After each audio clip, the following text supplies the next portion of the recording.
historia de la moda.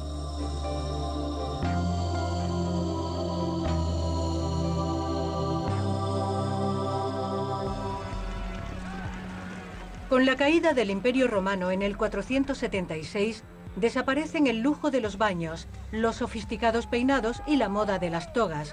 Los visigodos reemplazan el prestigio de la elegancia por la ley del más fuerte, la miseria y las ropas rudimentarias. Así comienza la Edad Media, pero no todo seguirá siendo tan negro. Entre el año 1000 y el siglo XV, nuestros valientes antepasados descubrieron la prosperidad del mundo árabe y también la moda. Con la habilidad de los juboneros, por primera vez se diferencia totalmente la ropa masculina de la femenina, y pobre de la que infrinja las reglas del vestir. Aficionados a revivir la historia van a desvelarnos una moda que refleja un poder en el que los hombres se convertirán en señores de la elegancia y las nobles damas en ninfas vestidas con ropas muy ceñidas.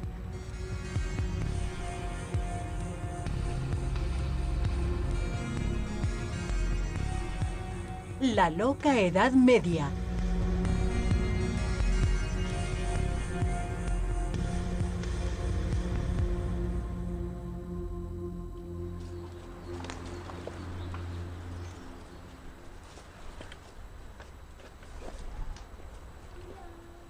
En el Domus Castri de Château-Thierry, en Francia, cuando se trata de vivir como hace 1000 años, estos habitantes con sus sencillas túnicas de lana tienen pasión por la exactitud. Las invasiones bárbaras ya no están a la orden del día, e incluso los vikingos han empezado a sosegarse. Sin embargo, la vida aún no es muy segura y transcurre detrás de sólidas empalizadas. En este inicio tardío de la primavera, las mujeres empiezan a peinar lino, que es la fibra más empleada cuando llega el buen tiempo.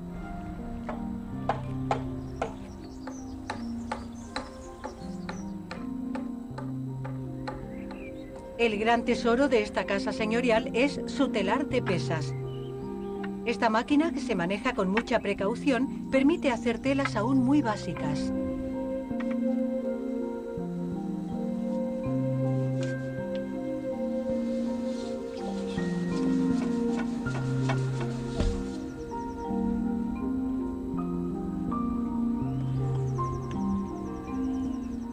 Durante la Alta Edad Media, la tela elaborada en un telar raramente sobrepasa los 80 centímetros de ancho.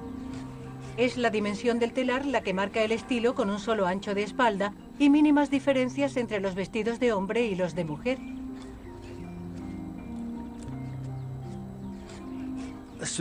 Lo que diferenciaba la vestimenta masculina de la femenina en el año 1000 era la longitud de la saya, ya que tanto el hombre como la mujer la llevaban, y la de la mujer alcanza hasta los pies en vez de hasta las rodillas. Obviamente hoy es más agradable llevar esta prenda en invierno, ya que es de lana, pero es cuestión de acostumbrarse a ir vestido con la misma ropa en invierno y en verano.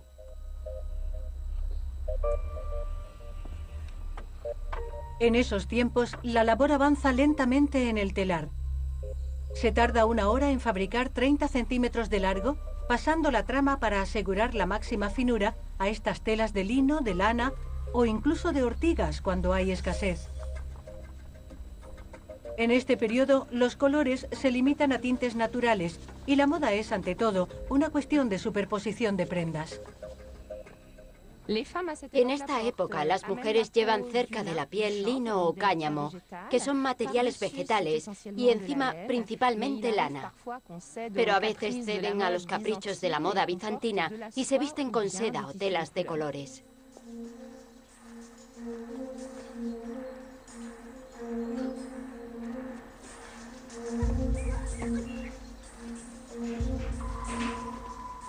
Los días aún son cortos y es hora de lavarse un poco tras un día de labor.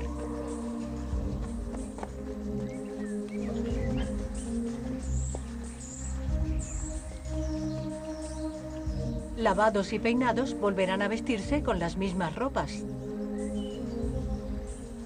Pero a principios del siglo XII, la sencillez en el vestir y las telas básicas de la Alta Edad Media pasarán de moda por el descubrimiento de la elegancia y la lujosa vestimenta del mundo árabe. Los valientes caballeros que partieron para luchar contra los musulmanes sucumbirán a los encantos de los adornos y los tejidos de esta civilización. En 1095, el Papa Urbano II hace el llamamiento a la Primera Cruzada y el juramento de los caballeros toma una resonancia muy particular. Protegerás a la Iglesia, no huirás nunca ante el enemigo, combatirás a los infieles con empeño. Miles de cristianos, caballeros y campesinos parten hacia Oriente Próximo. Su objetivo, liberar Jerusalén. Su símbolo de unión, una simple cruz bordada en sus túnicas. Es el inicio de 2 siglos de guerras de religión.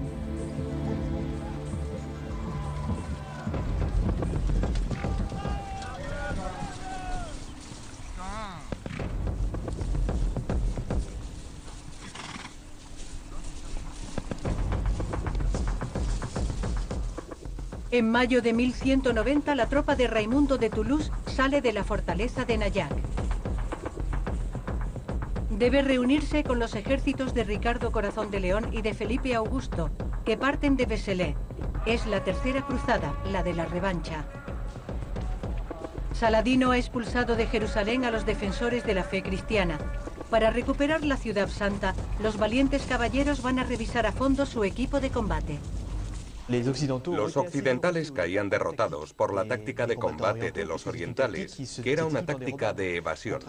En cambio, la occidental era de choque. Pero ante un adversario huidizo, el pesado equipo se convierte en una desventaja y se adoptan de forma generalizada las cotas de malla. Tienen la ventaja de ser flexibles, pero no necesariamente muy ligeras. En realidad, una cota de malla es muy pesada, más de 15 kilos. Sin embargo, es una armadura muy ventilada, ya que el aire pasa entre las anillas. Así que la cota de malla se convirtió en la armadura preferida de los occidentales a partir de ese periodo.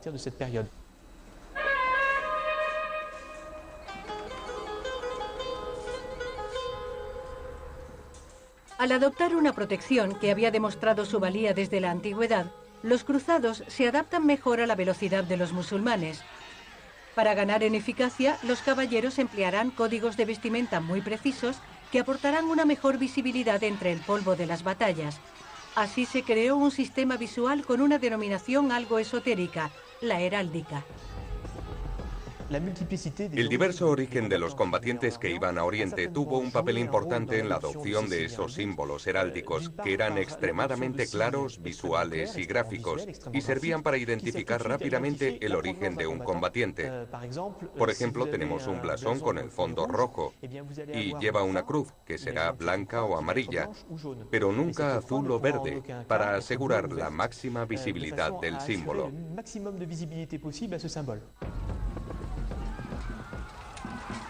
Estas reglas, perfeccionadas por los caballeros, se aplican aún hoy con objetivos más pacíficos.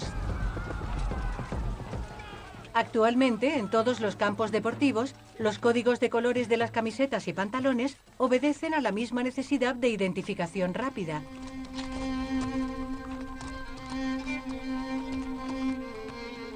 A Raimundo de Toulouse o a cualquier otro noble señor, los colores vivos y contrastados no les impedirán apreciar la magia de tintes más sutiles que forman parte de la paleta de tintoreros y curtidores de los zocos.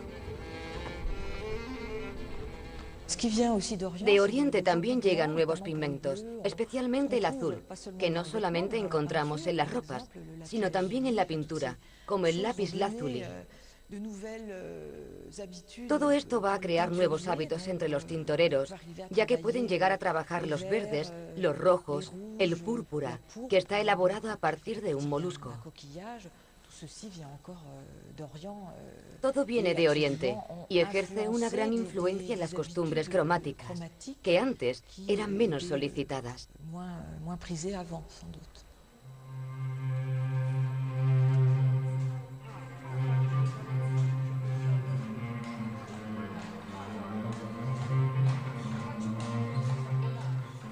No solo los colores seducen a los combatientes llegados de Occidente, También la diversidad de materiales y la suntuosidad de los tejidos.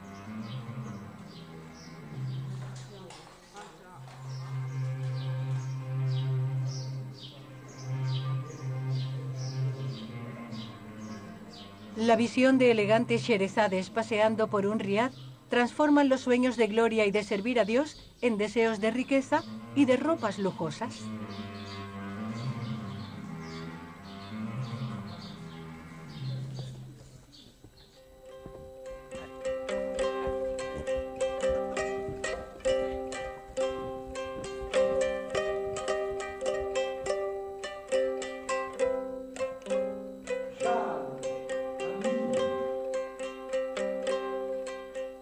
Tras 2 años de ausencia, los señores regresan de las cruzadas a menudo con barba.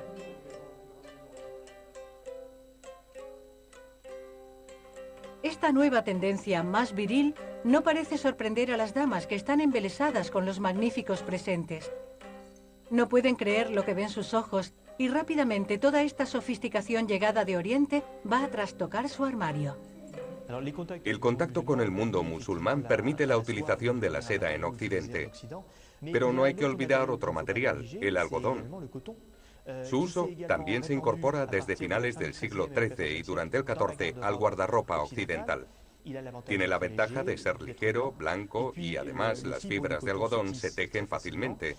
Junto al lino y el cáñamo, el algodón se convertirá en un material privilegiado para la elaboración de telas.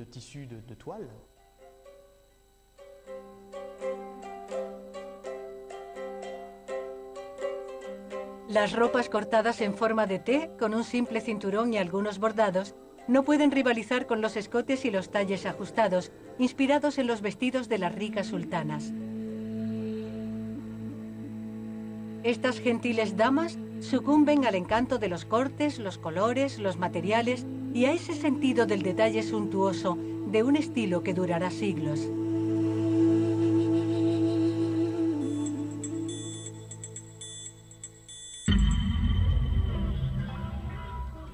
Bajo el cielo de Marrakech, como en los gloriosos tiempos de Saladino, existe una palabra mágica, kaftán. De los zocos a las medinas, esta prenda de origen persa siempre hace soñar. El día de su boda transforma en princesa a la mujer que lo lleva. Nabil Dahani es uno de los jóvenes diseñadores marroquíes que dan una nueva dimensión al kaftán.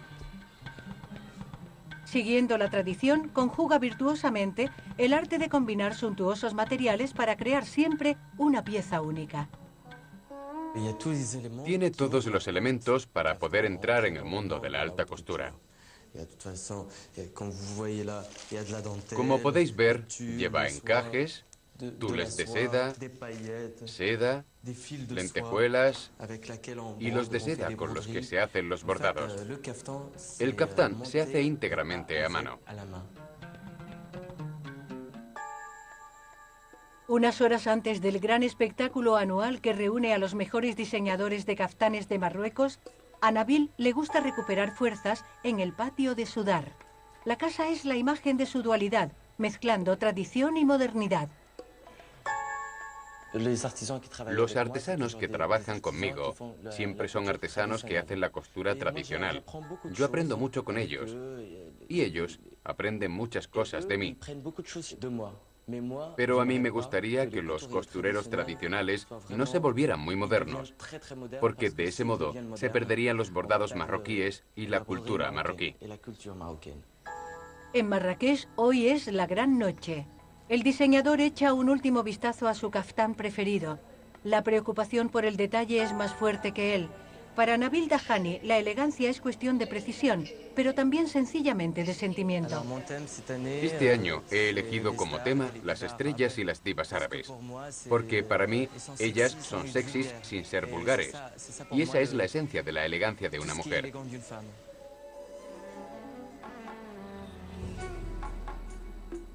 Bajo los focos, los kaftanes desafían el paso del tiempo.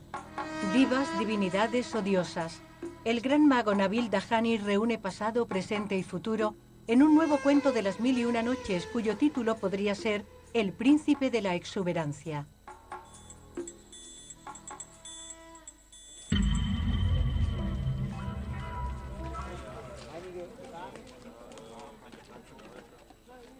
En Alphen aan den Rijn, en los Países Bajos, la historia parece haberse detenido en 1350. Si los aires de cambio venidos de Oriente influencian a las ricas cortes de Europa, los escotes o las cinturas de avispa no llegan a la moda de la calle. La novedad es atreverse a llevar azul o violeta. Este sastre lo ha entendido y su tela vuelve locas a estas damas.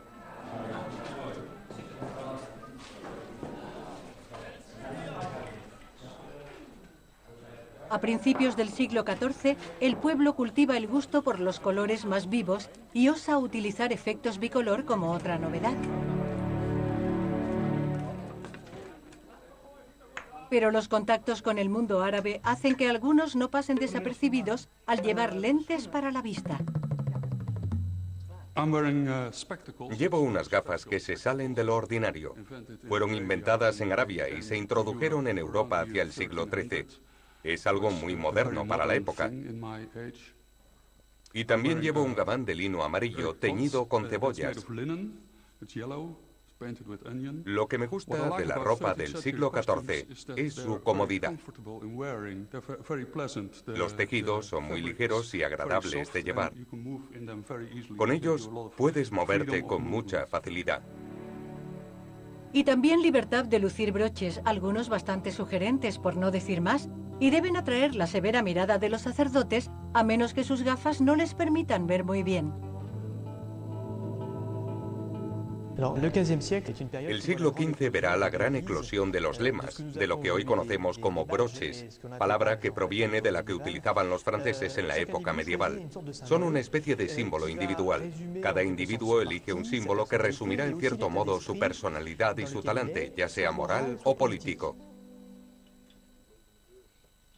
La moda de los broches de estaño toma formas muy osadas para la época. Se llevan en los sombreros y en el pecho, y todos los estilos causan furor.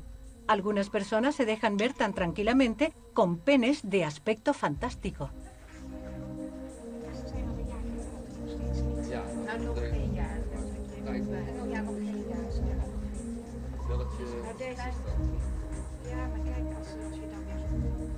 Sepa el amante que este libro encierra el arte del amor. La explosión de la literatura cortés con el libro de la rosa y la multiplicación de los broches transforma a los jóvenes guerreros que buscaban un alma gemela en seres marcados por los ataques de galantería.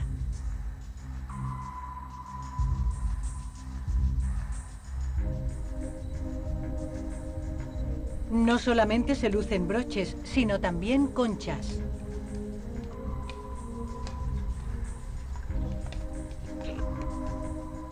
Símbolo de los peregrinos que habían hecho el camino hasta Santiago de Compostela, la cantidad de conchas que llevaban correspondía a las peregrinaciones efectuadas. Algunas veces, las mujeres se vestían con ropas de hombre al pasar por zonas de mayor altitud. No se sabe si lo hacían para pasar desapercibidas o no ser violadas por bandoleros o sencillamente para ir más abrigadas. Los cronistas de la época dejan el enigma sin respuesta. En cambio, confirman claramente que travestirse era jugar con fuego.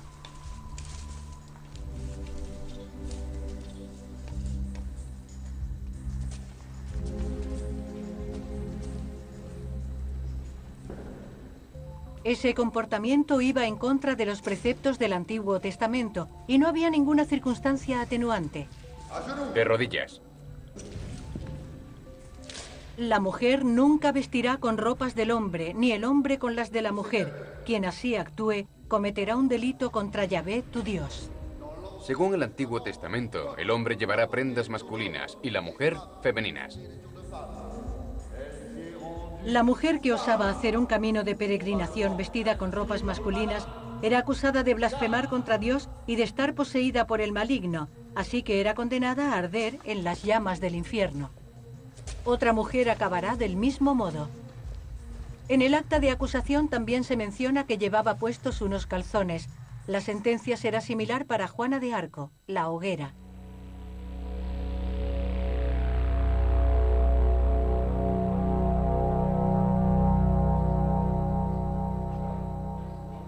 Si el hecho de travestirse puede tener consecuencias nefastas desde un punto de vista social, también hay reglas precisas que se deben respetar a la hora de vestirse. Aunque, como dice el refrán, el hábito no hace al monje, ese era el tipo de pensamiento y de sensibilidad de la época. La relación entre la condición social y las ropas se aplicaba a toda la sociedad. No bastaba con tener el dinero para comprarse lo que uno quería. Obviamente era necesario tenerlo, pero no era suficiente. Podían llevar o incluso poseer únicamente lo que era pertinente a su propia condición económica. Esto valía para los ciudadanos en general y también para todas las órdenes religiosas.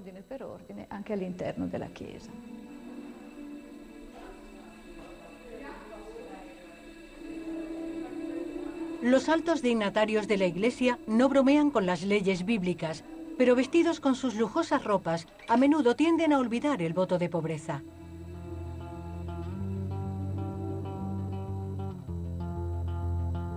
Los únicos que conservan un aspecto austero son los monjes, pero bajo la sobriedad del hábito suelen llevar seda. Según el cronista Froissart, las ligeras camisas de seda parecen proporcionar un cierto confort a los monjes copistas.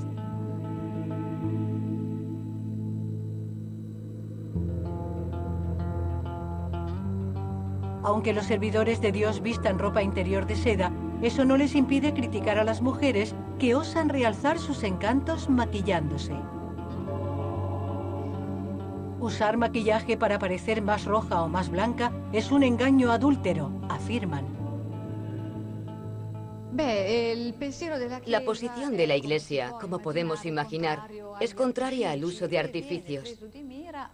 Y por tanto, los cuidados del cuerpo también están en el punto de mira. La vanidad, que es una forma de soberbia, es condenada por varias razones. En primer lugar, porque es un medio para atraer las miradas y despierta la concupiscencia. Y en segundo, porque es una alteración engañosa del diseño de Dios.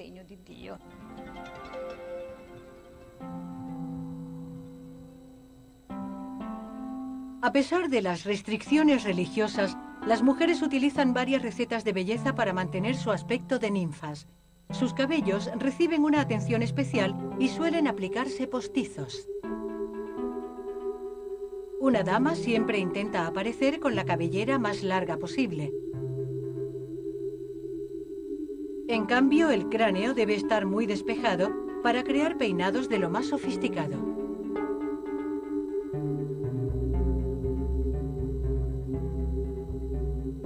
Llevaban el pelo medio rapado, la frente era muy amplia, clara y blanqueada. Se rapaban el pelo hasta la mitad de la cabeza con excrementos de cocodrilo o excrementos de gato. Estos tenían un efecto abrasivo y astringente y hacían que el pelo se cayera, así que quedaba muy despejada. Había muchas fórmulas de depilación bastante pintorescas, pero muy eficaces. En esa época adoran el agua y les encanta lavarse. Bajo el calor de los baños, las mujeres se entregaban sin pudor a recetas de bienestar más sensuales y más vegetales.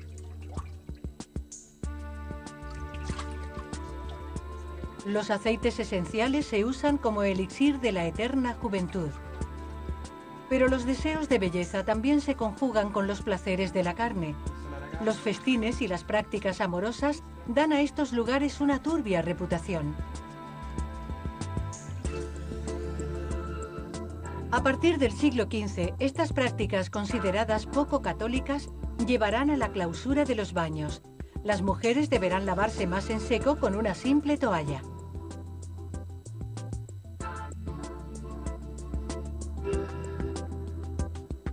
Las damas nobles harán más uso del agua de rosas, pero seguramente no imaginaron que un día unos monjes fabricarían productos de belleza.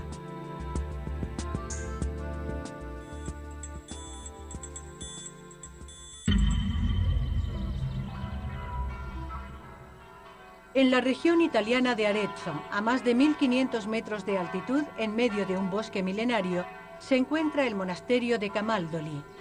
En 8 siglos, este lugar de culto de monjes benedictinos no ha cambiado mucho. Solo la herboristería del monasterio del siglo XI ha sido sustituida por una farmacia.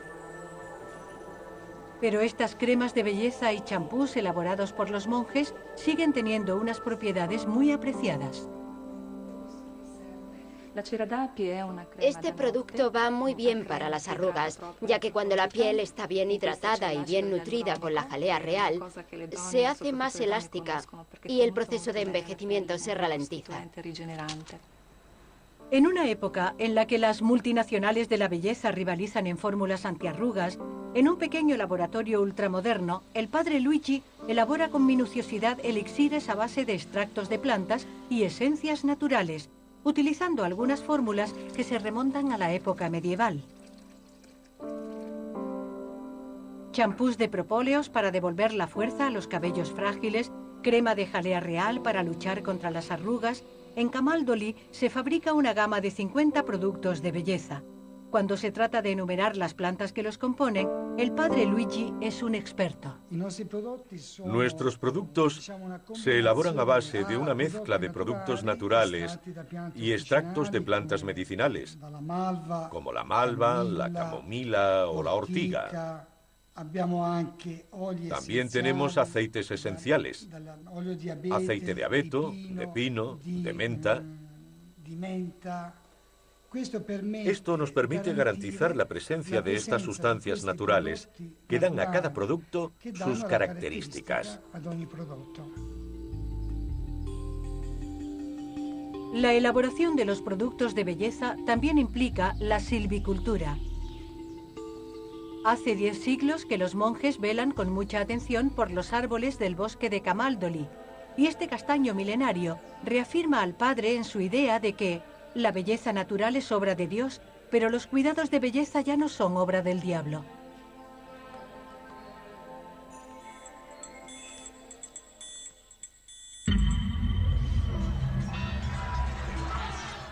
Una desgracia nunca viene sola, y en 1348, 2 años después del inicio de la Guerra de los 100 años, llega a Europa el azote de una nueva plaga, la peste.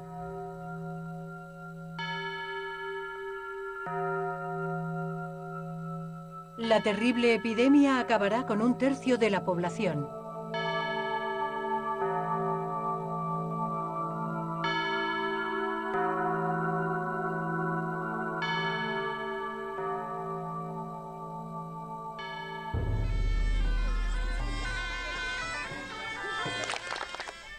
Como si quisieran cambiar de aires después de los años negros, de repente la apariencia de los vestidos sufrirá una evolución en toda Europa, reflejando un deseo de pasar de página. Esta revolución en el vestir tiene una palabra: jubón. Esta pieza acolchada que se lleva bajo las cotas de malla o las armaduras se convierte en una prenda de vestir. Tenemos relatos de cronistas que en su mayoría se escandalizan por el hecho de que el uso de las vestimentas militares se generalice a todas las categorías de la sociedad y no se limite a los soldados. Sobre todo, indican con precisión que los vestidos se acortan y que cada vez son más ajustados, primero en la parte superior del cuerpo. Después se hacen extremadamente cortos, con un busto más realzado, cosa que no ocurría antes.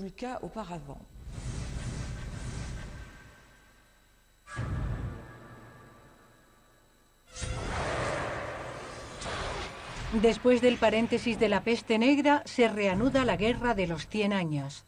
Las tropas inglesas ocupan una parte del Reino de Francia, incluyendo la fortaleza de Castelnau, en la región de Périgord. Los centinelas dejan pasar a un visitante muy esperado.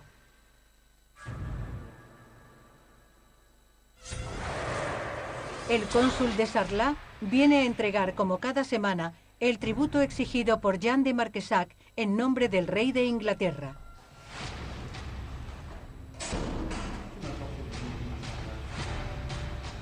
Si respetan el acuerdo, la ciudad no será saqueada.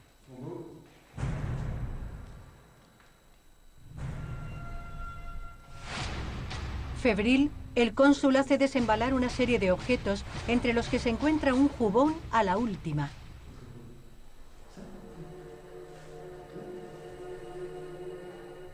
Su vivo color y su fantástica hilera de botones lo convierten en una pieza de gran valor que parece estar a la altura del prestigio del señor.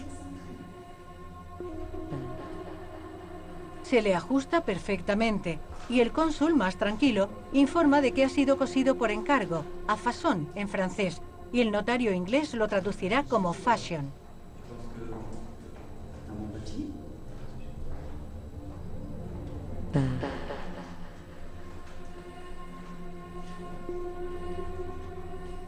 Con el jubón se vuelve necesaria por primera vez la idea de tomar unas medidas precisas.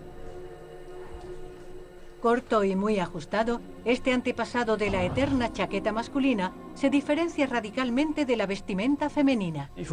Esta prenda representa una auténtica revolución, ya que la adopción del jubón va a conllevar el nacimiento del oficio de sastre. Además, supondrá el nacimiento de la costura a medida, puesto que es una prenda que va muy ajustada al cuerpo, que está hecha a la medida del individuo, y no como se hacía anteriormente, a la medida de la tela que se podía obtener para cortar un vestido.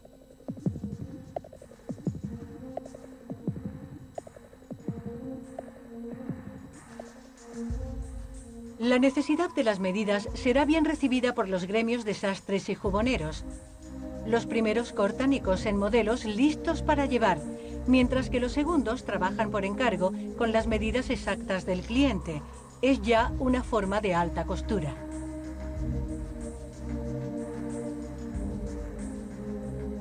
Tejedores, sastres, juboneros y bordadores elaboran leyes gremiales con unas normas de elaboración muy precisas que deben cumplirse bajo pena de sanciones expeditivas. Ordenamos que todo maestro sastre haga jubones con al menos 2 telas y que el tejido del que estén formadas sea de buen algodón y no de lana. De lo contrario, los jubones serán quemados. El jubón, símbolo de la virilidad masculina, va a evolucionar. La novedad es también una demostración de poder. Los nobles y la burguesía intentan superarse mutuamente con su apariencia. Abundan las mangas flotantes muy largas, los sombreros y turbantes exuberantes y calzan unos sorprendentes zapatos de punta retorcida.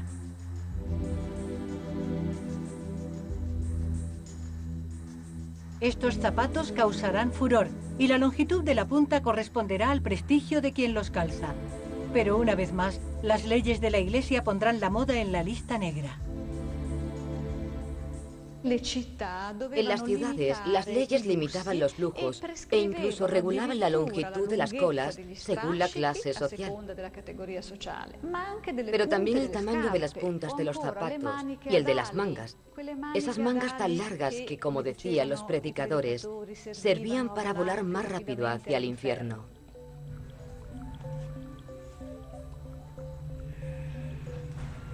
En esta segunda mitad del siglo XV, aunque los hombres eran los señores de la moda, también se reflejarán todos los encantos de la vestimenta femenina.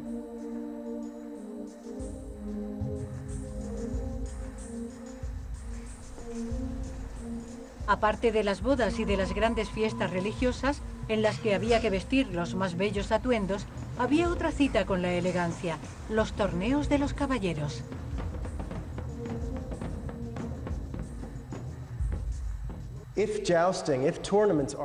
Las justas tenían como objetivo impresionar al pueblo, al rey, a su corte y al público femenino. Así que era muy importante ir vestido de la manera más elegante, con espléndidas y muy caras ropas.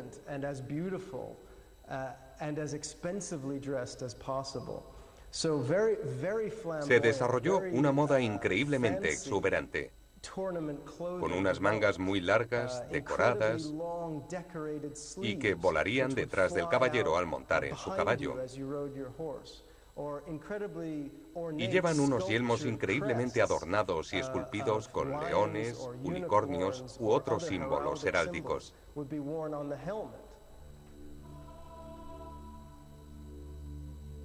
Para que su conjunto esté a la altura del valor del caballero que va a combatir en su honor, El vestido de la dama noble del siglo XV es tan largo como ceñido y se refuerza bajo el pecho con una cinta de tela. Con su gran escote forrado en piel y su tocado, que ha evolucionado desde los amplios trenzados o el cono, ya está lista para declarar que gane el mejor.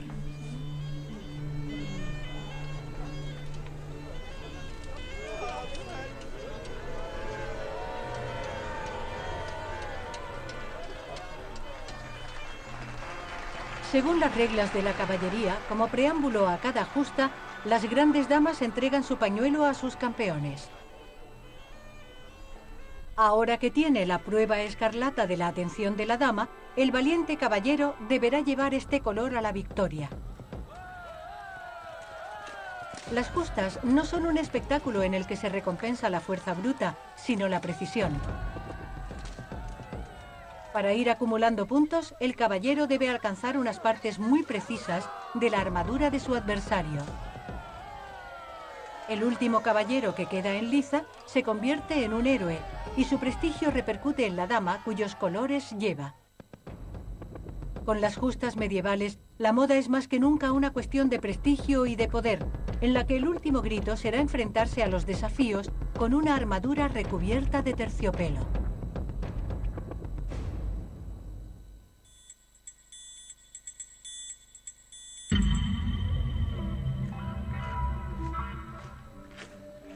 Seis siglos más tarde, en Bonn, situado en una región en la que aún brilla el pasado, el sueño de llevar una armadura puede convertirse en realidad gracias a Yannick Epiard. La reputación de este borgoñón es tan grande para los amantes de las armaduras como la fama de los grandes vinos de la región. Empezó a trabajar el metal con 12 años. Le encantaba forjar cuchillos como afición. Actualmente atiende pedidos de particulares o de museos de toda Europa. Pero para ser un buen fabricante de armaduras hay que saber manejar la escayola antes que el metal para hacer una pernera. Es autodidacta y concibe su trabajo como una cuestión de paciencia y de precisión.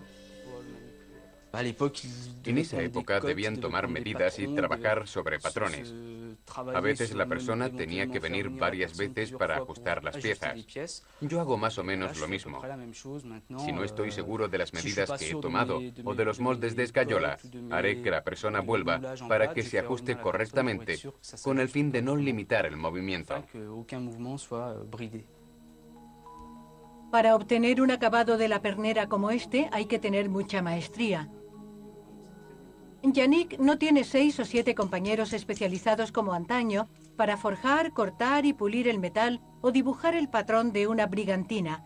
Flexibilidad y elegancia se unen para crear una protección muy chic para el combatiente medieval del siglo XV. Una brigantina es una vestimenta militar que da la impresión de seguir la moda de la época. Muy entallada, como los jubones. Suele estar decorada ricamente. Los remaches pueden formar motivos y los tejidos son muy ricos, como el terciopelo. Cuando un soldado llevaba una brigantina, desde fuera solo se veía una capa de tela o de cuero, sin percibir que en el interior había metal. Después de 15 días de duro trabajo para cortar y unir 250 placas de metal y fijar más de 1 millar de remaches entre el armazón y el terciopelo que lo recubre, la brigantina está lista. Pero este perfeccionista no solo se dedica al arte de fabricar réplicas extraordinariamente exactas. Con su forja ambulante, Yannick Epiard recupera los gestos de antaño y su destreza parece suscitar nuevas vocaciones, quizás de armeros, pero también de caballeros.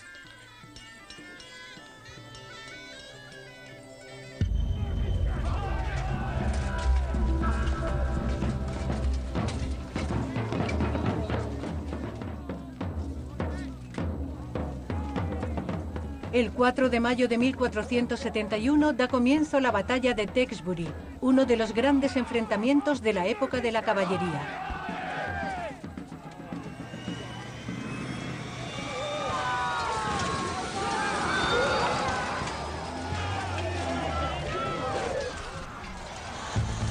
Bajo el fuego de los primeros cañones y de los prototipos de lo que un día será el fusil, los soldados de la Rosa Roja han decidido acabar con los defensores de la Rosa Blanca. En el corazón de la batalla, las tropas no llevan más que un chaleco acolchado reforzado con algunas protecciones de metal, mientras que los nobles manejan la espada protegidos con auténticas obras de orfebrería. La armadura de un duque o de un rey podía estar cubierta de oro. Las superficies estaban pulidas, decoradas soberbiamente con grabados y a veces con pinturas plateadas o doradas. Se podía dar el caso de que se incrustasen en las armaduras incluso perlas o piedras preciosas. Una vez más es una expresión de poder, el hecho de permitirse llevar un equipamiento que vale millones de euros y osar tirarlo en una tarde.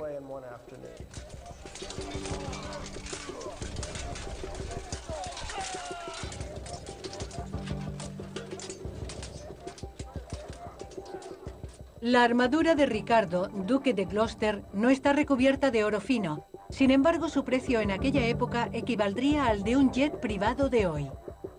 Después de un combate encarnizado, gana como premio la corona de Inglaterra y se convierte en Ricardo III. Definitivamente, las espinas de la Rosa Blanca son más resistentes.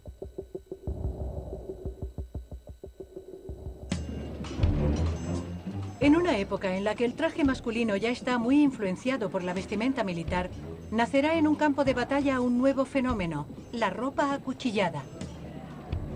En 1477, unos mercenarios suizos, los lansquenetes, para ganar mayor libertad de movimiento, se ponen a cortar y a romper sus uniformes, primero en los brazos y codos de sus jubones. Pero en pocos años, los acuchillados se convierten en una moda a escala europea.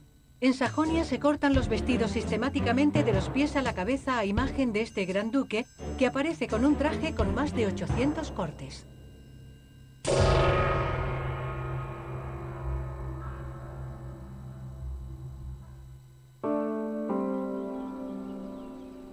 Más al sur soplan aires de modernidad sobre Florencia, Siena o Venecia.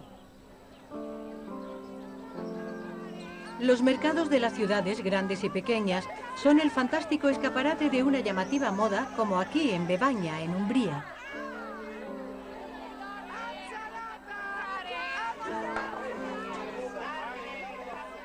La pureza de las formas y la gran variedad de colores y tejidos dan a la gente de la calle un aspecto más animado, más avanzado a su tiempo.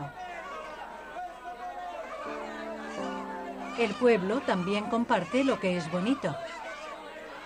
Para las que quieren descubrir las últimas novedades, aún no hay revistas de moda, pero sí unas muñecas que son el símbolo de un sector en plena expansión. En esa época, Italia fue una auténtica cantera.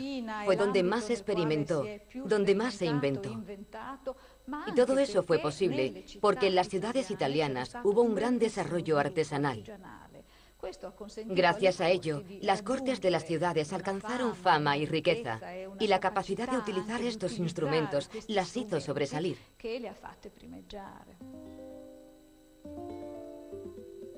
Entre las técnicas que están muy avanzadas a su tiempo, no solo se encuentran los telares, también hay asombrosas máquinas para fabricar hilo de seda.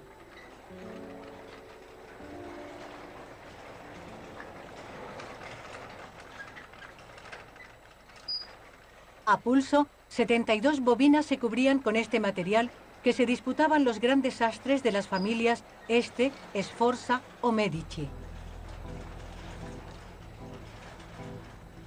Con o sin seda, el estilo del Quattrocento crea una moda de líneas sencillas, ajustada al cuerpo.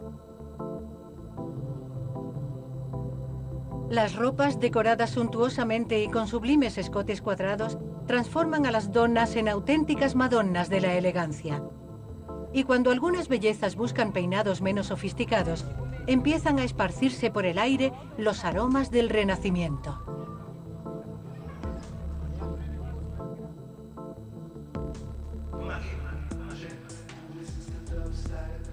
A principios del siglo XXI, bajo los focos de los desfiles de moda, la elegancia de las madonnas del Quattrocento no está pasada de moda. Más bien al contrario. El cómplice de este guiño al pasado es el más parisino de los modistas milaneses, Stefano Pilati. A veces echo un vistazo a los patrones de los vestidos antiguos, incluso del siglo XV, para ver cómo los cortaban. Por ejemplo, para la colección religiosa, incluso llegué a mirar cómo cortaban los vestidos en la época bizantina.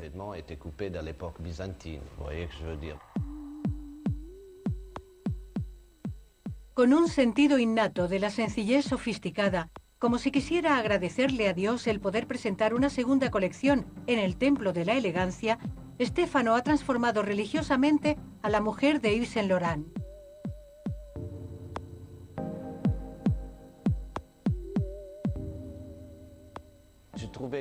Tenía la sensación de que en la vestimenta eclesiástica había una disciplina muy estricta, en la que lo masculino y lo femenino se había entrecruzado de una manera bastante interesante. Vestidas de negro, con toques de malva o de dorado, Stefano Pilati, el apóstol de los detalles escondidos sutilmente, propone una feminidad divinamente atemporal. He hecho salir a chicas vestidas casi como si fueran unos obispos, como si fueran unas monjas a las que aún alumbra la luz divina. Era una especie de mezcla entre algo irónico y algo más serio. Intentaba sublimar la moda y el pasado, y eso es todo.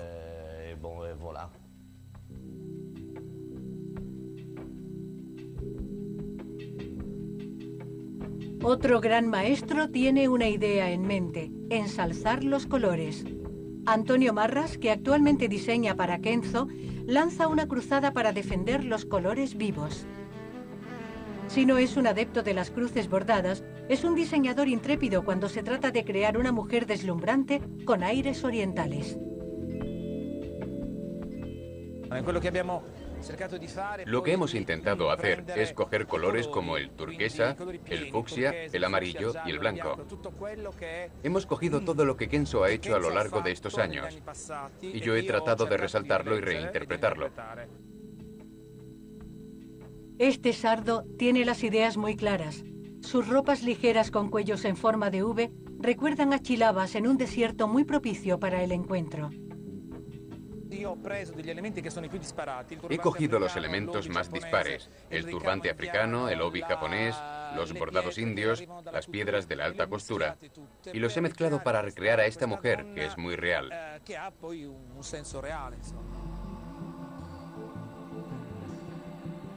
¿Realidad o espejismo? Cuando una ráfaga de siroco levanta la muselina, podemos comprender mejor por qué hace 10 siglos que el encanto de Oriente es un soplo de inspiración inagotable. Bellezas del desierto o sublimes madonnas, estas mujeres podrían ser perfectamente las heroínas de una novela cortés o las musas de un poeta como François Villon. Como en la balada de las damas de antaño, ellas solo ansían tener mucha prestancia. A principios del siglo XVI, bajo la influencia del Renacimiento, los guardarropas de los nobles tendrán una apariencia tan restrictiva como sorprendente. Mientras los señores exponen toda su virilidad, las damas deberán vestir guardainfantes.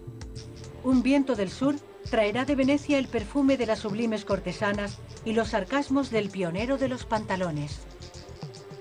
En el siglo XVII, con unos golpes de espada, los elegantes hombres de armas se convertirán en gentilhombres y vestirán con encajes. Después de 3 siglos de cuerpos empolvados, maquillados y comprimidos hasta el extremo, la aparición del escandaloso vestido camisa en una tienda de moda marcará la vuelta a un estilo más natural. Un simple cinturón para marcar el talle. No se había visto nada igual desde los tiempos de las ninfas medievales.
Ese comportamiento iba en contra de los preceptos del Antiguo Testamento y no había ninguna circunstancia atenuante. De rodillas. La mujer nunca vestirá con ropas del hombre, ni el hombre con las de la mujer. Quien así actúe cometerá un delito contra Yahvé, tu Dios. Según el Antiguo Testamento, el hombre llevará prendas masculinas y la mujer femeninas. La mujer que osaba hacer un camino de peregrinación vestida con ropas masculinas era acusada de blasfemar contra Dios y de estar poseída por el maligno, así que era condenada a arder en las llamas del infierno. Otra mujer acabará del mismo modo. En el acta de acusación también se menciona que llevaba puestos unos calzones. La sentencia será similar para Juana de Arco, la hoguera.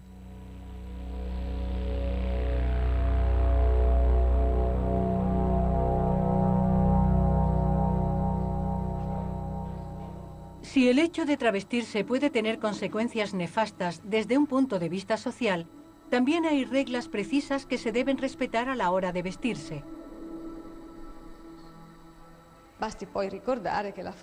Aunque, como dice el refrán, el hábito no hace al monje, ese era el tipo de pensamiento y de sensibilidad de la época. La relación entre la condición social y las ropas se aplicaba a toda la sociedad. No bastaba con tener el dinero para comprarse lo que uno quería. Obviamente era necesario tenerlo, pero no era suficiente. Podían llevar o incluso poseer únicamente lo que era pertinente a su propia condición económica. Esto valía para los ciudadanos en general y también para todas las órdenes religiosas.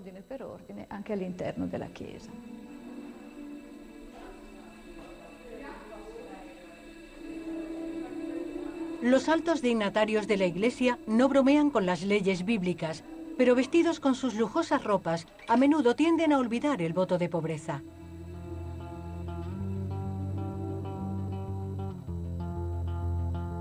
Los únicos que conservan un aspecto austero son los monjes, pero bajo la sobriedad del hábito suelen llevar seda. Según el cronista Froissart, las ligeras camisas de seda parecen proporcionar un cierto confort a los monjes copistas.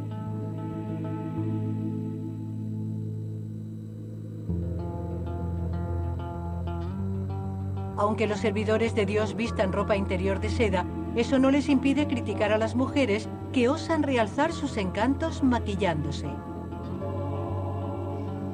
Usar maquillaje para parecer más roja o más blanca es un engaño adúltero, afirman.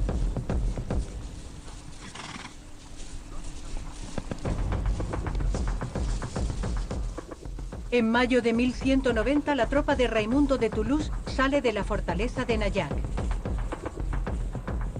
Debe reunirse con los ejércitos de Ricardo Corazón de León y de Felipe Augusto, que parten de Vézelay. Es la tercera cruzada, la de la revancha. Saladino ha expulsado de Jerusalén a los defensores de la fe cristiana. Para recuperar la ciudad santa, los valientes caballeros van a revisar a fondo su equipo de combate. Los occidentales caían derrotados por la táctica de combate de los orientales, que era una táctica de evasión. En cambio, la occidental era de choque.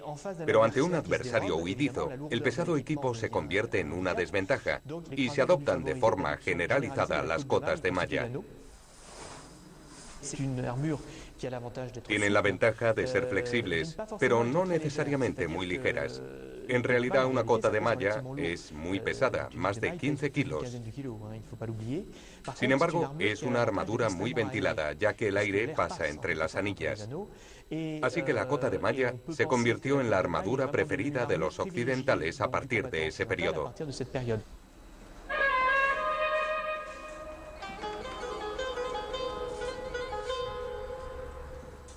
Al adoptar una protección que había demostrado su valía desde la antigüedad, los cruzados se adaptan mejor a la velocidad de los musulmanes.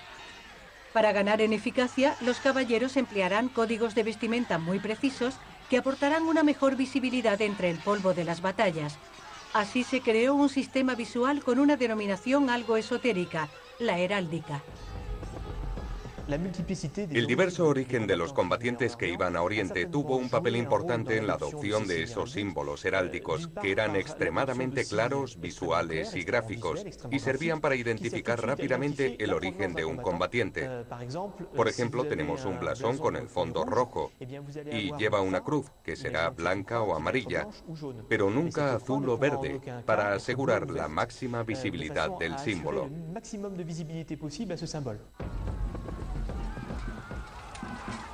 Estas reglas, perfeccionadas por los caballeros, se aplican aún hoy con objetivos más pacíficos. Actualmente, en todos los campos deportivos, los códigos de colores de las camisetas y pantalones obedecen a la misma necesidad de identificación rápida.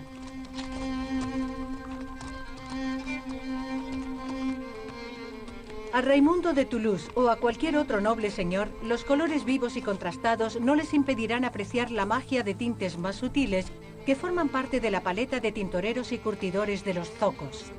Hacen en las armaduras incluso perlas o piedras preciosas. Una vez más es una expresión de poder, el hecho de permitirse llevar un equipamiento que vale millones de euros y osar tirarlo en una tarde.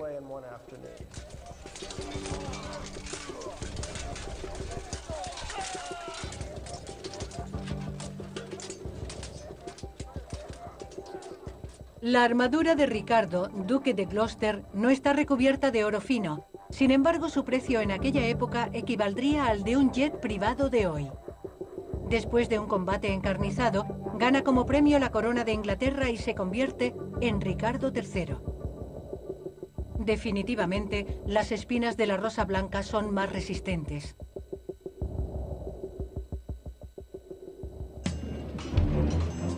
En una época en la que el traje masculino ya está muy influenciado por la vestimenta militar, nacerá en un campo de batalla un nuevo fenómeno, la ropa acuchillada. En 1477, unos mercenarios suizos, los lansquenetes, para ganar mayor libertad de movimiento, se ponen a cortar y a romper sus uniformes, primero en los brazos y codos de sus jubones. Pero en pocos años, los acuchillados se convierten en una moda a escala europea. En Sajonia se cortan los vestidos sistemáticamente de los pies a la cabeza a imagen de este gran duque, que aparece con un traje con más de 800 cortes.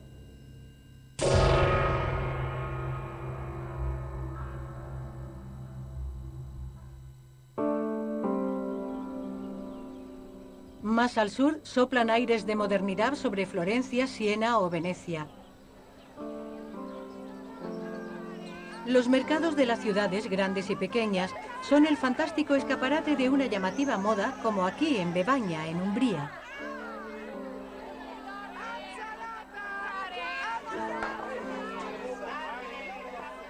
La pureza de las formas y la gran variedad de colores y tejidos dan a la gente de la calle un aspecto más animado, más avanzado a su tiempo. El pueblo también comparte lo que es bonito. Para las que quieren descubrir las últimas novedades, aún no hay revistas de moda, pero sí unas muñecas que son el símbolo de un sector en plena expansión. En esa época, Italia fue una auténtica cantera. Fue donde más se experimentó, donde más se inventó. Y todo eso fue posible porque en las ciudades italianas hubo un gran desarrollo artesanal. Gracias a ello, las cortes de las ciudades alcanzaron fama y riqueza, y la capacidad de utilizar estos instrumentos las hizo sobresalir. De compañeros especializados como antaño para forjar, cortar y pulir el metal o dibujar el patrón de una brigantina. Flexibilidad y elegancia se unen para crear una protección muy chic para el combatiente medieval del siglo XV. Una brigantina es una vestimenta militar que da la impresión de seguir la moda de la época, muy entallada, como los jubones. Suele estar decorada ricamente. Los remaches pueden formar motivos y los tejidos son muy ricos, como el terciopelo. Cuando un soldado llevaba una brigantina, desde fuera solo se veía una capa de tela o de cuero, sin percibir que en el interior había metal. Después de 15 días de duro trabajo para cortar y unir 250 placas de metal y fijar más de 1 millar de remaches entre el armazón y el terciopelo que lo recubre, la brigantina está lista. Pero este perfeccionista no solo se dedica al arte de fabricar réplicas extraordinariamente exactas. Con su forja ambulante, Yannick Epiard recupera los gestos de antaño y su destreza parece suscitar nuevas vocaciones, quizás de armeros, pero también de caballeros.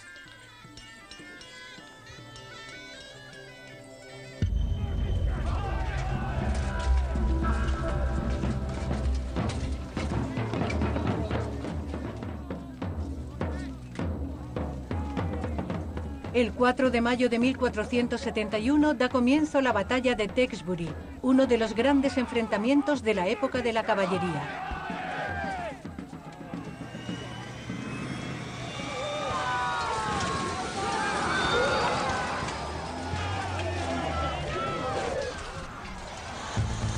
Bajo el fuego de los primeros cañones y de los prototipos de lo que un día será el fusil, los soldados de la Rosa Roja han decidido acabar con los defensores de la Rosa Blanca. En el corazón de la batalla, las tropas no llevan más que un chaleco acolchado reforzado con algunas protecciones de metal, mientras que los nobles manejan la espada protegidos con auténticas obras de orfebrería. La armadura de un duque o de un rey podía estar cubierta de oro. Las superficies estaban pulidas, decoradas soberbiamente con grabados y a veces con pinturas plateadas o doradas. Se podía dar el caso de que se incrustasen en las armaduras incluso perlas o piedras preciosas. Una vez más es una expresión de poder, el hecho de permitirse llevar un equipamiento que vale millones de euros y osar tirarlo en una tarde.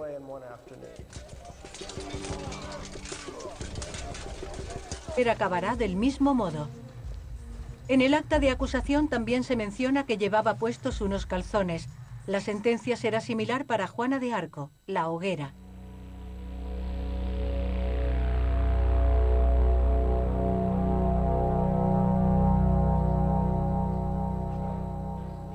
Si el hecho de travestirse puede tener consecuencias nefastas desde un punto de vista social, también hay reglas precisas que se deben respetar a la hora de vestirse. Aunque, como dice el refrán, el hábito no hace al monje, ese era el tipo de pensamiento y de sensibilidad de la época. La relación entre la condición social y las ropas se aplicaba a toda la sociedad. No bastaba con tener el dinero para comprarse lo que uno quería. Obviamente era necesario tenerlo, pero no era suficiente. Podían llevar o incluso poseer únicamente lo que era pertinente a su propia condición económica. Esto valía para los ciudadanos en general y también para todas las órdenes religiosas.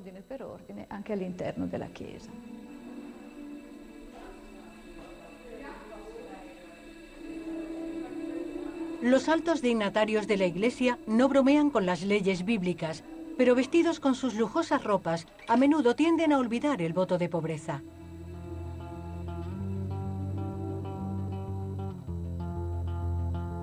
Los únicos que conservan un aspecto austero son los monjes, pero bajo la sobriedad del hábito suelen llevar seda. Según el cronista Froissart, las ligeras camisas de seda parecen proporcionar un cierto confort a los monjes copistas.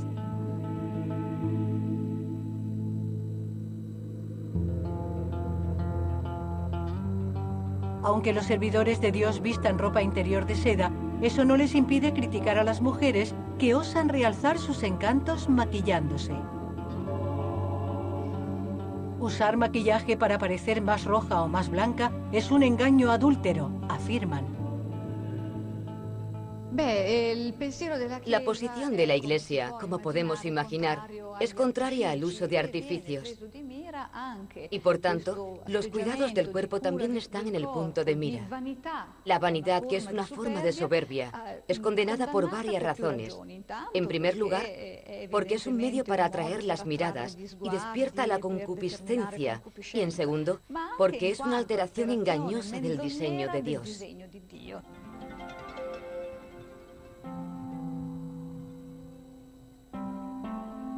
A pesar de las restricciones religiosas, las mujeres utilizan varias recetas de belleza para mantener su aspecto de ninfas. La loca Edad Media.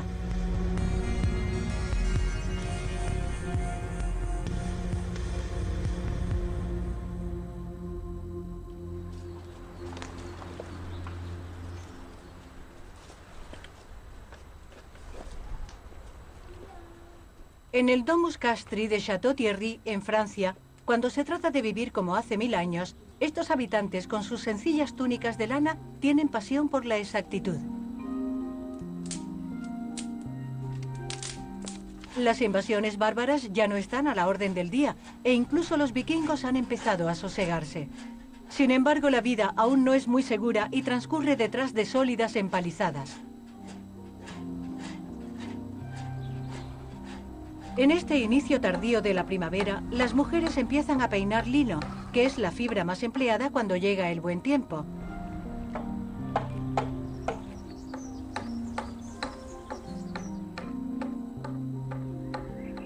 El gran tesoro de esta casa señorial es su telar de pesas. Esta máquina, que se maneja con mucha precaución, permite hacer telas aún muy básicas.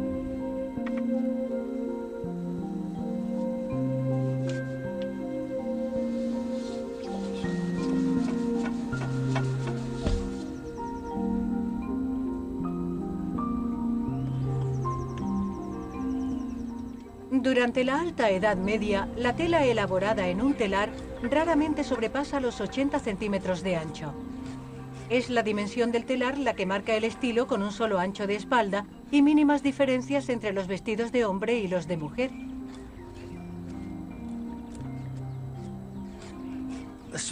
Lo que diferenciaba la vestimenta masculina de la femenina en el año 1000 era la longitud de la saya, ya que tanto el hombre como la mujer la llevaban, y la de la mujer alcanza hasta los pies en vez de hasta las rodillas. Obviamente hoy es más agradable llevar esta prenda en invierno, ya que es de lana. Pero es cuestión de acostumbrarse a ir vestido con la misma ropa en invierno y en verano.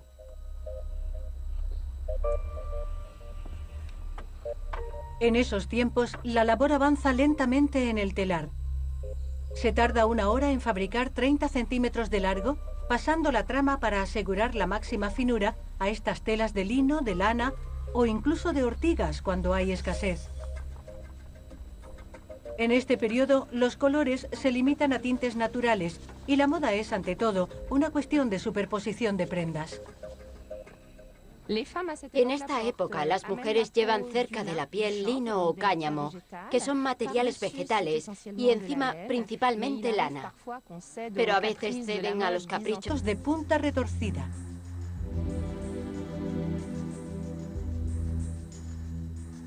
Estos zapatos causarán furor y la longitud de la punta corresponderá al prestigio de quien los calza. Pero una vez más, las leyes de la Iglesia pondrán la moda en la lista negra. En las ciudades, las leyes limitaban los lujos e incluso regulaban la longitud de las colas según la clase social. Pero también el tamaño de las puntas de los zapatos y el de las mangas. Esas mangas tan largas que, como decían los predicadores, servían para volar más rápido hacia el infierno.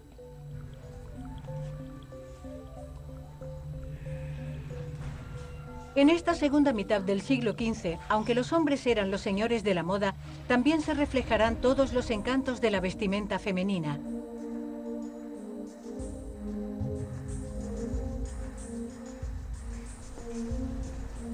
Aparte de las bodas y de las grandes fiestas religiosas, en las que había que vestir los más bellos atuendos, había otra cita con la elegancia: los torneos de los caballeros.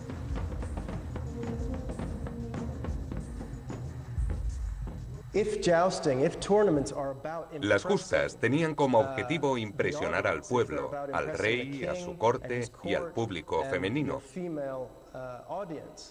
Así que era muy importante ir vestido de la manera más elegante, con espléndidas y muy caras ropas.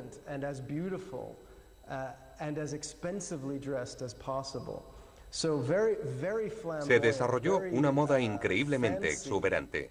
con unas mangas muy largas, decoradas, y que volarían detrás del caballero al montar en su caballo. Y llevan unos yelmos increíblemente adornados y esculpidos con leones, unicornios u otros símbolos heráldicos.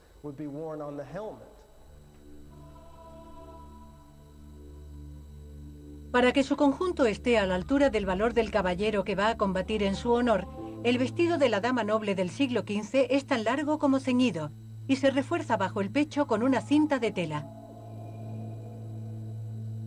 Con su gran escote forrado en piel y su tocado, que ha evolucionado desde los amplios trenzados o el cono, ya está lista para declarar que gane el mejor.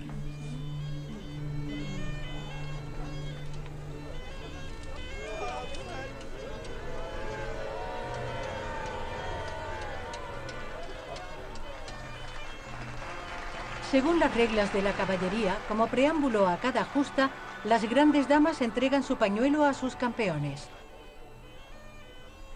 Ahora que tiene la prueba escarlata de la atención de la dama, pero los deseos de belleza también se conjugan con los placeres de la carne. Los festines y las prácticas amorosas dan a estos lugares una turbia reputación.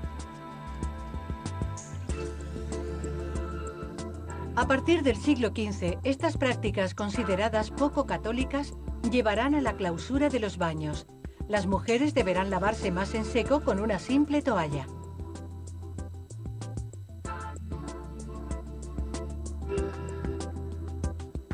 Las damas nobles harán más uso del agua de rosas, pero seguramente no imaginaron que un día unos monjes fabricarían productos de belleza.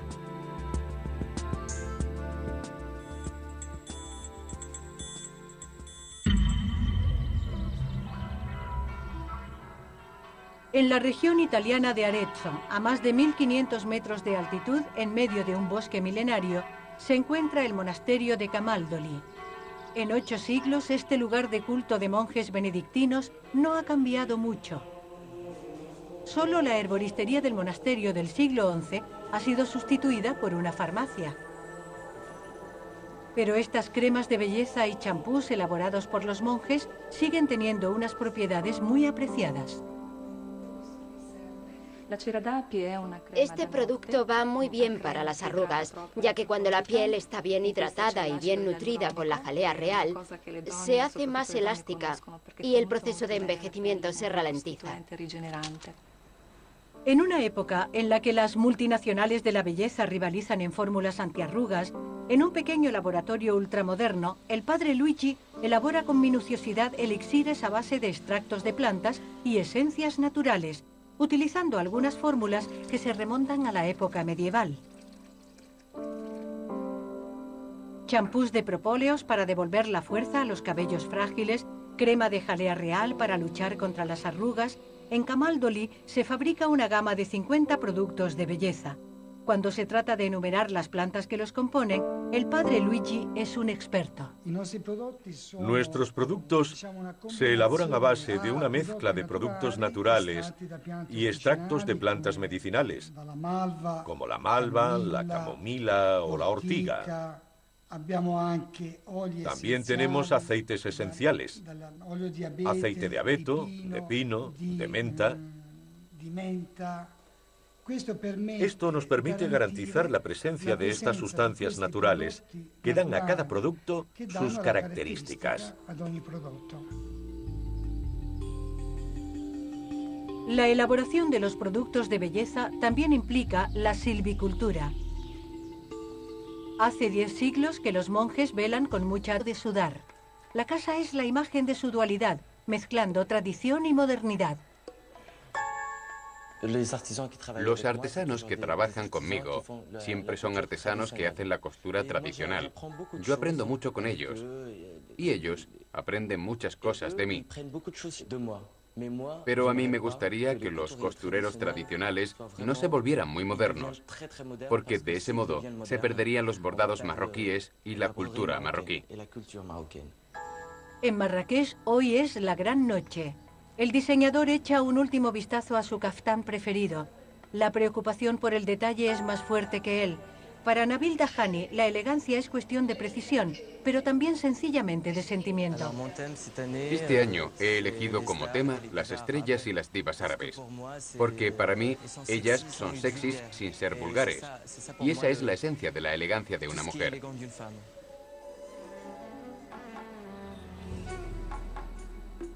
Bajo los focos, los kaftanes desafían el paso del tiempo. Divas, divinidades o diosas. El gran mago Nabil Dahani reúne pasado, presente y futuro en un nuevo cuento de las 1001 noches, cuyo título podría ser El príncipe de la exuberancia.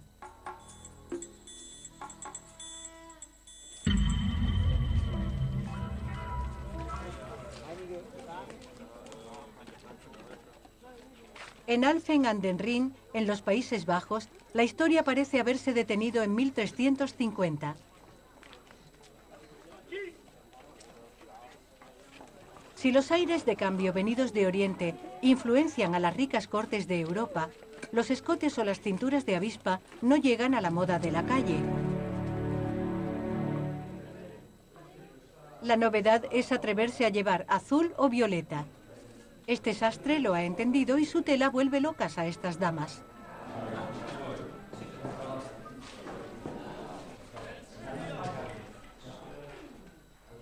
A principios del siglo XIV, el pueblo cultiva el gusto por los colores más vivos y osa utilizar efectos bicolor como otra novedad. Pero los contactos con el mundo árabe hacen que algunos no pasen desapercibidos al llevar lentes para la vista. Llevo unas gafas que se salen de lo ordinario. Fueron inventadas en Arabia y se introdujeron en Europa hacia el siglo XIII. Es algo muy moderno para la época. Y también llevo un gabán de lino amarillo teñido con cebollas. Lo que me gusta de la ropa del siglo XIV es su comodidad. Los tejidos son muy ligeros y agradables de llevar. A veces echo un vistazo a los patrones de los vestidos antiguos, incluso del siglo XV, para ver cómo los cortaban. Por ejemplo, para la colección religiosa, incluso llegué a mirar cómo cortaban los vestidos en la época bizantina.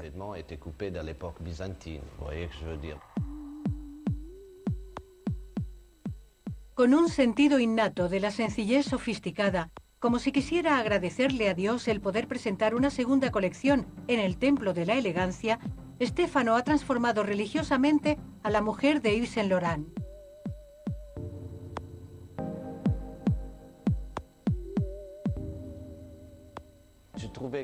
Tenía la sensación de que en la vestimenta eclesiástica había una disciplina muy estricta, en la que lo masculino y lo femenino se había entrecruzado de una manera bastante interesante. Vestidas de negro, con toques de malva o de dorado, Stefano Pilati, el apóstol de los detalles escondidos sutilmente, propone una feminidad divinamente atemporal. He hecho salir a chicas vestidas casi como si fueran unos obispos, como si fueran unas monjas a las que aún alumbra la luz divina.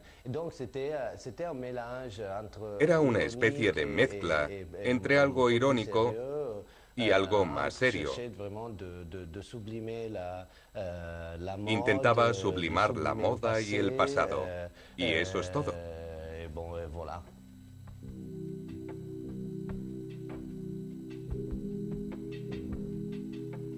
Otro gran maestro tiene una idea en mente: ensalzar los colores. Antonio Marras, que actualmente diseña para Kenzo, lanza una cruzada para defender los colores vivos.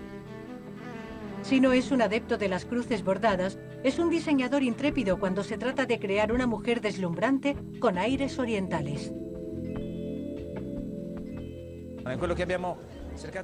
Lo que hemos intentado hacer es coger colores como el turquesa, el fucsia, el amarillo y el blanco.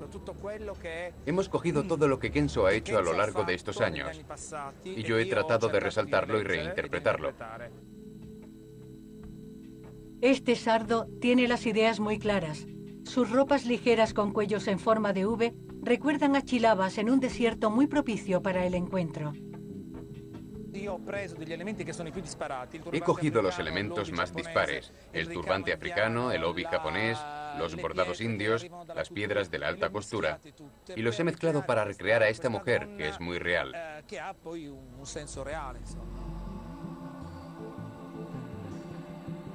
¿Realidad o espejismo?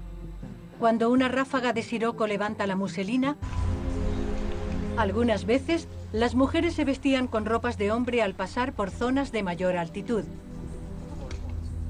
No se sabe si lo hacían para pasar desapercibidas o no ser violadas por bandoleros o sencillamente para ir más abrigadas. Los cronistas de la época dejan el enigma sin respuesta. En cambio, confirman claramente que travestirse era jugar con fuego.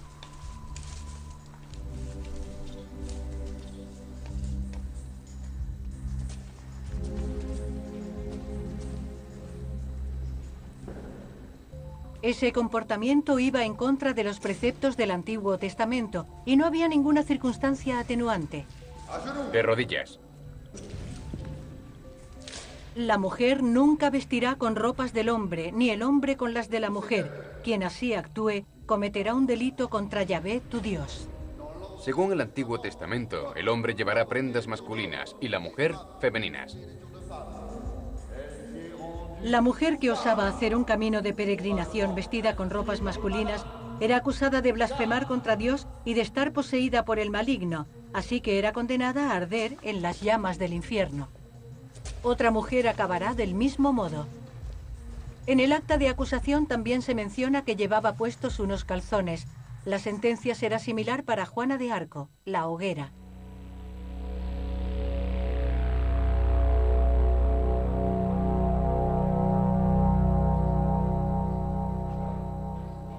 Si el hecho de travestirse puede tener consecuencias nefastas desde un punto de vista social, también hay reglas precisas que se deben respetar a la hora de vestirse. Aunque, como dice el refrán, el hábito no hace al monje, ese era el tipo de pensamiento y de sensibilidad de la época. La relación entre la condición social y las ropas se aplicaba a toda la sociedad. No bastaba con tener el dinero para comprarse lo que uno quería. Obviamente era necesario tenerlo, pero no era suficiente.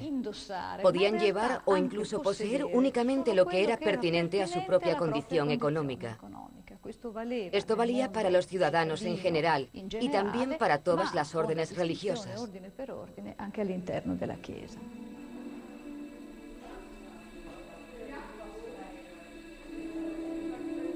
Los altos dignatarios de la Iglesia no bromean con las leyes bíblicas, pero vestidos con sus lujosas ropas, a menudo tienden a olvidar el voto de pobreza.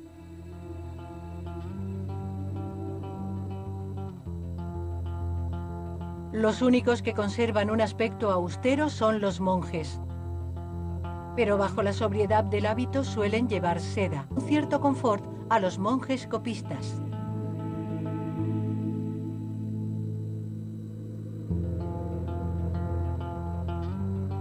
Aunque los servidores de Dios vistan ropa interior de seda, eso no les impide criticar a las mujeres que osan realzar sus encantos maquillándose. Usar maquillaje para parecer más roja o más blanca es un engaño adúltero, afirman. La posición de la Iglesia, como podemos imaginar, es contraria al uso de artificios. Y por tanto, los cuidados del cuerpo también están en el punto de mira. La vanidad, que es una forma de soberbia, es condenada por varias razones. En primer lugar, porque es un medio para atraer las miradas y despierta la concupiscencia. Y en segundo, porque es una alteración engañosa del diseño de Dios.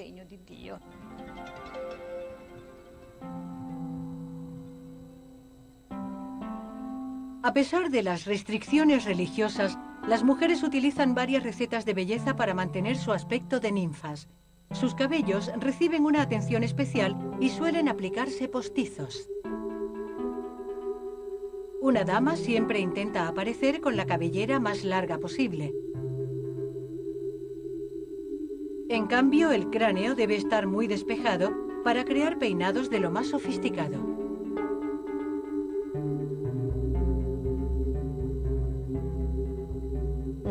Llevaban el pelo medio rapado, la frente era muy amplia, clara y blanqueada. Se rapaban el pelo hasta la mitad de la cabeza con excrementos de cocodrilo o excrementos de gato. Estos tenían un efecto abrasivo y astringente y hacían que el pelo se cayera, así que quedaba muy despejada. Había muchas fórmulas de depilación bastante pintorescas, pero muy eficaces. En esa época adoran el agua y les encanta lavarse. Bajo el calor de los baños, las mujeres se entregaban sin pudor a recetas de bienestar más sensuales y más vegetales.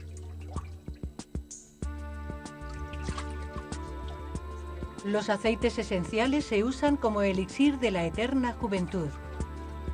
Pero los deseos de belleza también se conjugan con los placeres de la carne. Los festines y las prácticas amorosas dan a estos lugares una turbia reputación. A partir del siglo XV, estas prácticas consideradas poco católicas llevarán a la clausura de los baños. Las mujeres deberán lavarse más en seco con una simple toalla.